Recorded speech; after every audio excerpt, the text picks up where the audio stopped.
Punisher Comics. Come get some. Hey everybody, Punisher Comics here, and how the hell are ya? I know, right? It's been a while. And I've taken that into consideration. I was sitting here this morning and looking at some of the recent videos, and I was like, it's been 2 weeks since I posted anything here. The last video I posted was a mega comic book haul. And it's been 3 weeks since I've done my last movie review, which was my review of Aquaman. And I was like, I've been putting so much time into my second channel that I've kind of neglected this one. And I'm pretty sure there's some of you out there just sitting around going, where the hell's the new content? I feel ya. So I was like, you know what? I think it's time to post some new content here. So therefore, today I'm going to be giving you my review of Captain Marvel. If you didn't already get that from the title of this video. But, I've been wanting to do my review of Captain Marvel for some time now. In fact, if you guys remember at the end of my Aquaman review, I said this was the next movie I wanted to review anyway. So, wanted to kind of stick to that. Now, before we dive into things, I'm pretty darn sure the majority of you out there have already seen the movie, like, more than twice. But I know there's probably still a rare couple of you out there who still haven't seen it at all. So therefore, if you don't want to know anything about the movie, you don't want any spoilers or whatnot, because I will be going into details and whatnot like I always do in my reviews, I highly suggest that you stop watching now. But for those of you out there who are not bothered by spoilers and whatnot, well then be my guest and continue watching. Or listening, however you go about playing my videos. So, without further ado, what do you say we get down to talking some Captain Marvel, shall we? So, like always, I'm going to give you the plot of the movie first, and then we'll dive into the actual meatiness that is the review of the movie. Alrighty? So here's the plot of Captain Marvel. After being captured by a ruthless alien race, Carol Danvers finds that her forgotten past is catching up with her. And she soon comes face to face with her newfound memories and those that she left behind, all giving her the strength to fight a bigger and unexpected enemy. Now, let's dive into the review, shall we? So, just over 10 years ago, movie fans were introduced to Robert Downey Jr.'s take on Iron Man, which I'm sure we could all agree was super, super, super, super, super, super awesome. And since then, the MCU has introduced numerous characters and gathered them all together in one of the most successful film series ever imagined. And this year brings us Captain Marvel. Now, her story is as follows. The story of a unassuming young pilot named Carol Danvers, played by Brie Larson, who has developed superhuman strength and a number of, shall we say, other goodies that make her one of the most powerful superheroes alive. The movie itself is directed by Anna Boden and Ryan Fleck, and the new film takes a slightly different approach when it comes to its villains and heroes. In fact, while there are a number of exciting chase sequences in the film, the focus here is more on Carol and ultimately her relationship with those around her. This includes a military commander by the name of Jan Rog, played by Jude Law, as well as her best friend Maria Rambeau, played by Lashana Lynch. Now, when we first meet Carol Danvers, she is a part of a team looking to take down a group of shape-shifting aliens called the Skrulls. However, when she's captured by one of them, an alien leader by the name of Talos, played by the awesome Ben Mendelsohn, you may remember him from Star Wars, they attempt to gain information from her, and while there, she begins to have a spark of memory of who she was before. And when she has the opportunity to escape, she finds herself on a journey to save the planet from a dangerous group of aliens, as well as a few of their accomplices. Now, this includes a dazzling return to the 90s, where Carol was just a pilot and not able to conjure incredible powers.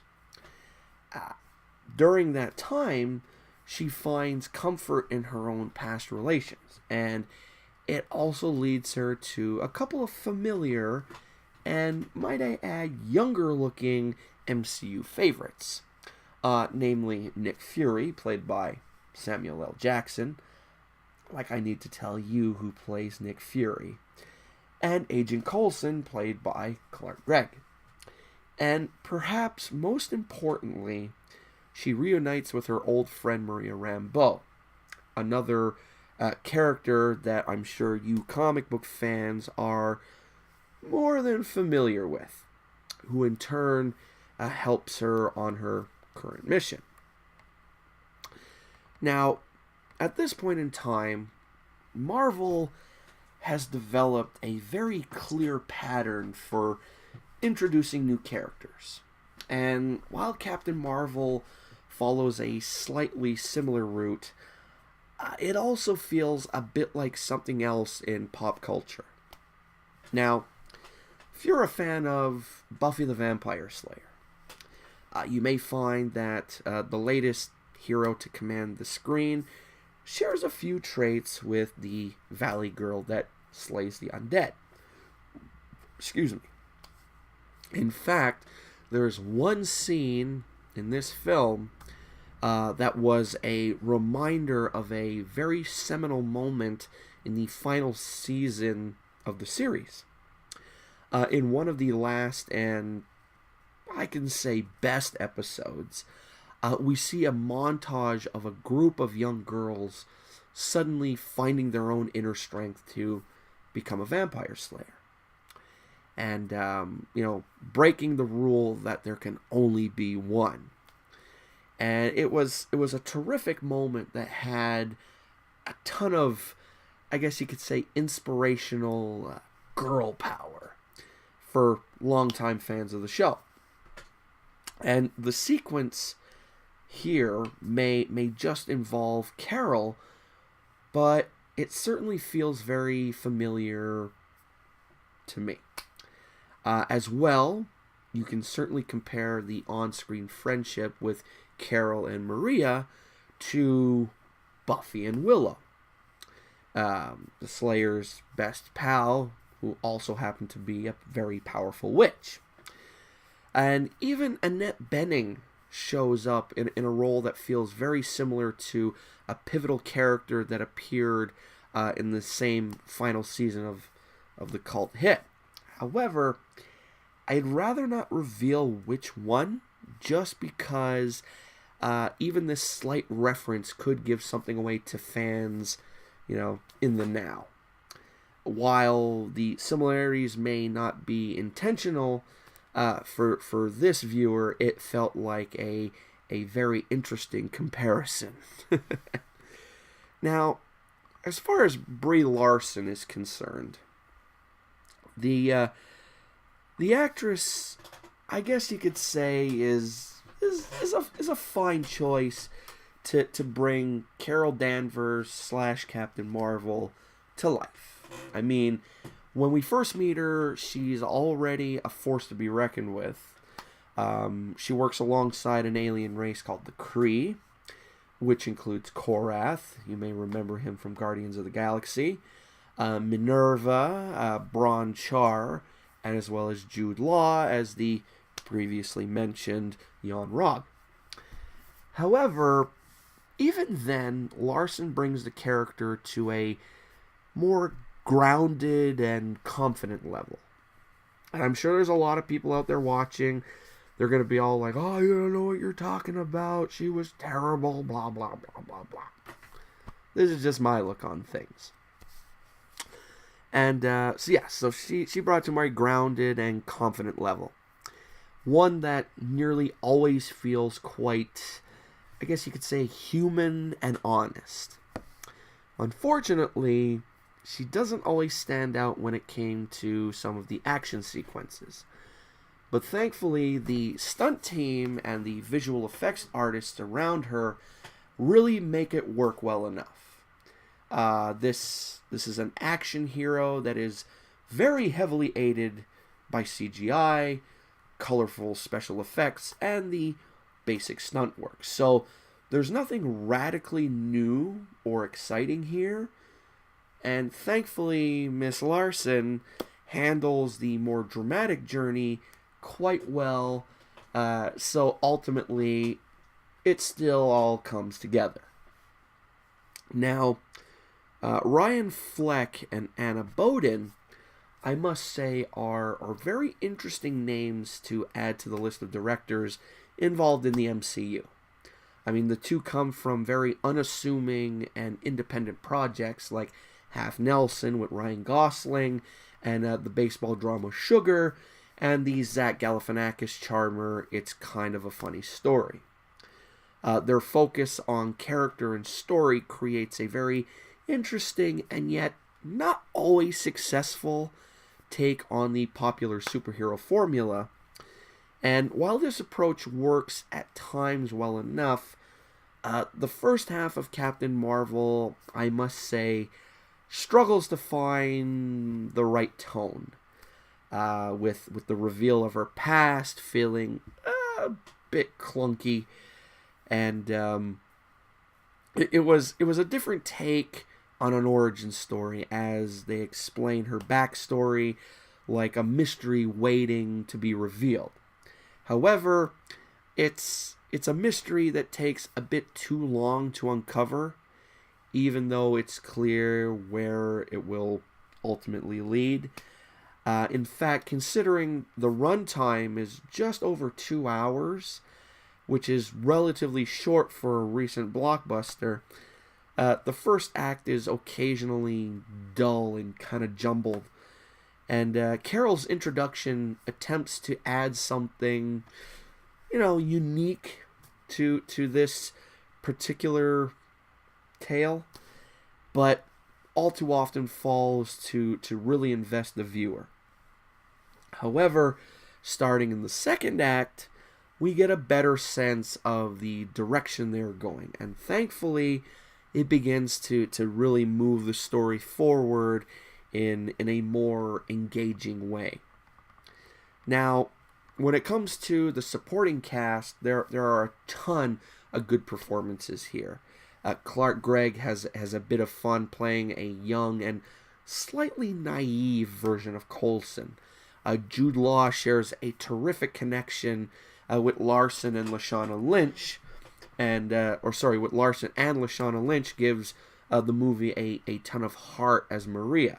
It's very interesting that the best scenes in the film revolve around the two old friends. And since much of this takes place a couple of decades ago, there are a number of cool sequences spread throughout the movie, including a clever throwback to the 90s and an old Blockbuster video store. Remember Blockbuster? I miss Blockbuster. Anyway. And then there's the one on-screen relationship that rivals Maria and Carol. So let's just say that every single moment that Sam Jackson spends with Goose the cat,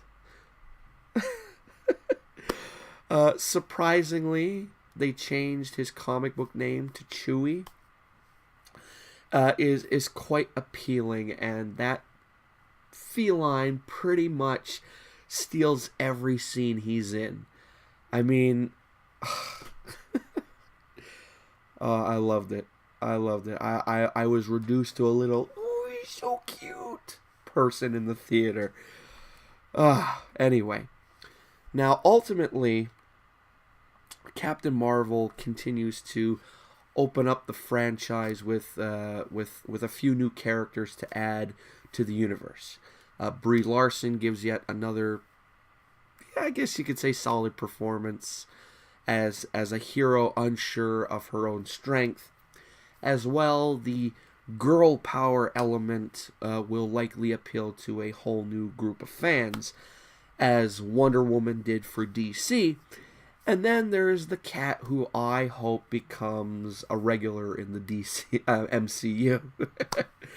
And while you can certainly appreciate the heart that Fleck and Bowden give it, the film occasionally suffers from an uneven and challenging first act, as I just mentioned. And while the action is certainly enticing, only a couple of the massive set pieces really stand out in my memory. The chase on the train was an enjoyable mix of big screen thrills and humor, and perhaps one of the best moments in the film. And it may not be, the best in this series, especially, again, with a clumsy and sometimes frustratingly dull first act, but the story certainly offers up a few worthy moments and a couple of cool characters to add to the mix. And for those longing for the 90s, the music and the nostalgia for another period in time really add yet another level to the film.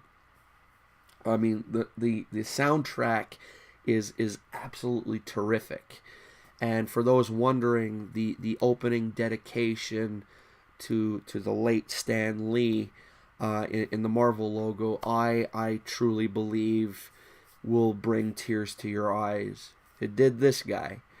And, Captain Marvel may not be the most thrilling adventure in the MCU filmography, but it's likely to please a ton of fans looking for a little bit of, shall we say, empowerment and inspiration. So overall, what do I give this? What do I give this flick? I give it a solid 7 out of 10. It was a fun, again, popcorn movie. I enjoyed it, and when it comes out on Blu-ray, I'm probably gonna pick it up and add it to the collection. So that's that. Anyway, folks, I hope you enjoyed this movie review. Again, I apologize for that 2-week absence of nothing. But again, when it comes to multitasking, it is really not my forte. I've been putting a whole bunch of time into my second channel that, again, I kind of forgot about this. As well, for like the past week, I was in New York City. Some of you may know about that already. Or I may have mentioned it in the last video. I was in New York City because I was at WrestleMania this year. I did the whole WrestleMania week. I did everything from NXT TakeOver to Fan Access, the Hall of Fame ceremony. Yes, I was there when Bret Hart unfortunately was attacked in the ring. I saw it all. I was there for the Raw after WrestleMania, SmackDown, everything. I took it all in. I absorbed it like a sponge. And let me tell you, it was awesome. So if any of you out there, had that little idea, that little inkling in the back of your head saying, I wouldn't mind attending WrestleMania one day. Yes, it is expensive. I will tell you that right now. But if you ever, have the chance, if it's close to you or if it's in your neck of the woods and you've never done it before, go for it. Do it at least once. Look at me. I've wanted to attend WrestleMania ever since I was knee-high to a grasshopper. Oh, man, what a saying. And, I've wanted to attend WrestleMania ever since I was a little kid.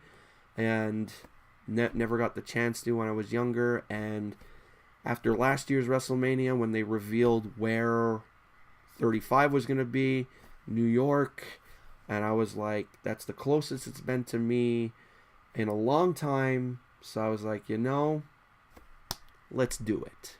Let's commit. Let's go to WrestleMania. And myself, along with my cousin and two awesome friends of ours, we did it, and it was so fun that we're actually thinking of, being a WrestleMania crew and maybe doing this every 5 years, making it a thing. So who knows? That means the next one I'd be attending would be WrestleMania 40, which is another big landmark number. So anything's possible. Anyway, I'm just rambling now. I apologize. I hope you enjoyed this video. If you did, give her a thumbs up. If you didn't, give her a thumbs down. And if you enjoy movie reviews like this one, we'll take a look at some of my other ones. I've done Aquaman recently. I did Avengers Infinity War, Spider-Man, Deadpool. You name it, they're all here on the channel, so go check them out. As well, while taking a look around the channel, make sure to comment on any video you like, as I love reading them as well as answering them.